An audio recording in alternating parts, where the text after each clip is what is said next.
We renew our resolve that America will never be a socialist country. Someone should alert Trump that America is now a hotbed of socialism, but it's socialism for the rich. Everyone else is treated to harsh capitalism. In the conservative mind, socialism means getting something for doing nothing. This pretty much describes General Motors' receipt of $600 million in federal contracts, plus $500 million in tax breaks since Trump took office. Some of this corporate welfare has gone into the pockets of GM executives. Chairman and CEO Mary Barra raked in almost $22 million in total compensation in 2017 alone. But GM employees are subject to harsh capitalism. GM is planning to lay off more than 14,000 workers and close 3 assembly plants and 2 component factories in North America by the end of 2019. The nation's largest banks saved $21 billion last year thanks to Trump's tax cuts, some of which went into massive bonuses for bank executives. On the other hand, thousands of lower-level bank employees got a big dose of harsh capitalism. They lost their jobs. Banks that are too big to fail, courtesy of the 2008 bank bailout, enjoy a hidden subsidy of some $83 billion a year because they have the backing of the federal government. This hidden subsidy gives Wall Street's giant banks a huge advantage. In 2017, Wall Street's bonus pool was $31.4 billion. So take away the hidden subsidy, and that bonus pool disappears, along with most profits.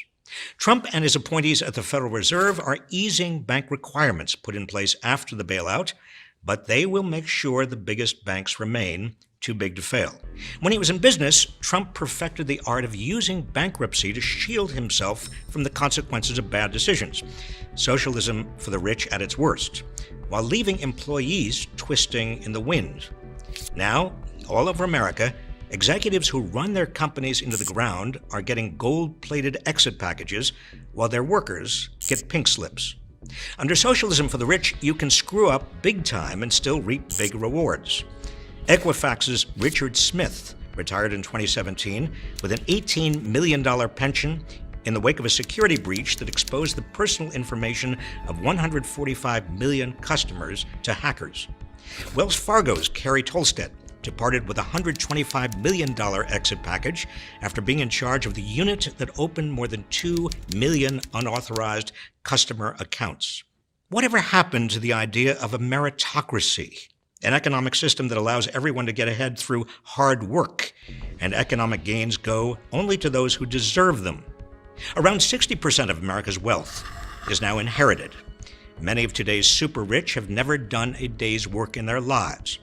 Trump's response has been to expand this divide by cutting the estate tax to apply only to estates valued at over $22 million per couple. Mitch McConnell is now proposing that the estate tax be repealed altogether.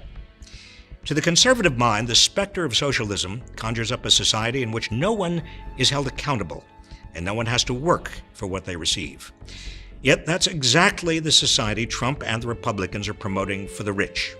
Meanwhile, most Americans are subject to an increasingly harsh and arbitrary capitalism. They need stronger safety nets, and they deserve a bigger piece of the economic pie. If you want to call this socialism, fine. I call it fair.